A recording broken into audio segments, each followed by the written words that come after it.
everyone, and welcome to my first update for the Christmas BookTubeAthon of 2014. This has been an amazing experience thus far. It's only the end of the first day. There's still a couple hours left, so I'm going to get a lot more reading done, especially since I'll be just getting in bed and reading after I finish this update.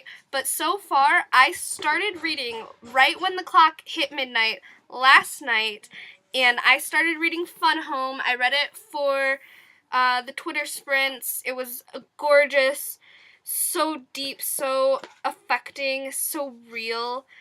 It was a kind of contemporary.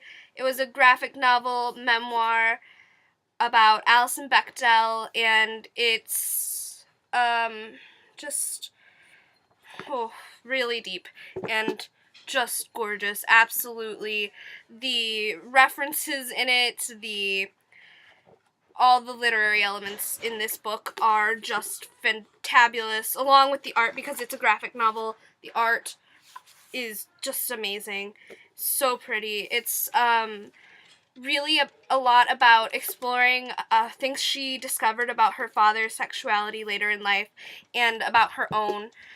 So it's just a gorgeous read. And then that was 252 pages. I read up until the last chapter from midnight to 3 a.m. And then I woke up at 9:10 just in time for the next round of Twitter sprints and finished it up within the first one and moved on to My True Love Gave to Me by Stephanie Perkins, edited by her. There are gorgeous stories. I am up this far, 84 pages into this, and so this coupled has added up my total read thus far, there's still a few hours in the day, to 316. This book, I'm going to actually just talk a little bit about the few stories in it because it's a collection of short stories. The first short story is called Midnights, and it's by Rainbow Rowell. She's one of my auto-buy authors. I own all of her books except her most recent one, and that's just because I have not got around to buying it. I have not read all of her work. I'm about halfway through Fangirl. I loaned it to someone, though, so I'm going to go back to that eventually. But I love Eleanor and Park. I have a signed copy. Oh, it's my baby. I have attachments right here next to me. I plan on reading that eventually. In Landline, I've heard great things about and can't wait to get my hands on. But this was great to start off this collection. It was a gorgeous, quick read. It was so adorable. I didn't want to put it down. I was reading it in the car on my way to work. I wasn't driving, thankfully. That would be really bad. But I was reading it right up until I had to get in the car, right during the car ride, and then I started picking up and just reading during work because I work in an IT department. It's been really slow, and since it was amazing. And I kept reading. I read this book all through the day while I was at work. The first story, like I said, was gorgeous. Nothing less than perfect like I'd expect from her. Just amazing. Perfect song choices in it, and food. Just very Christmassy, feeling happy, fuzzy, warm, goo. Great. The second short story was called The Lady and the Fox by Kelly Link, and I had not read her stuff, and what I can say is this made me want to read her, folks. This was amazing. It was so interesting. I found myself on the edge of my seat trying to figure out what was happening, what was going to happen, what was on earth the thing with this story. And I looked her up, and I am going to be ordering a couple of her books after Christmas. I fell in love with her writing. Just the syntax of it is very, very interesting, which I normally don't notice that much, but her just sentence structures, the way she writes, very different, very good.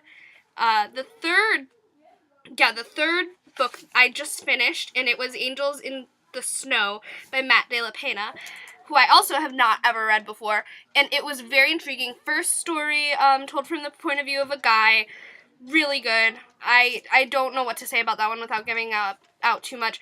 There's a lot of interesting views into a world that I've not very often seen in literature, and I am very intrigued. I might look up his work too, because it was really well written, really good, great plot, cute, just gorgeous.